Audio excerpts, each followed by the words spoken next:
Good day, Ma'am and Sir. My name is Lovelinda Cruz from Philippines, 30 years of age, married, and I have two daughters, ages 5 years old and 7 years old. My highest educational attainment is college graduate. I have worked as a housemaid in the Philippines for 4 years.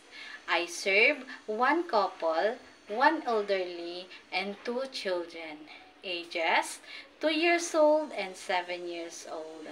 My main duties in my previous employer are cooking, cleaning, marketing, ironing, take care of children, and tutoring their children.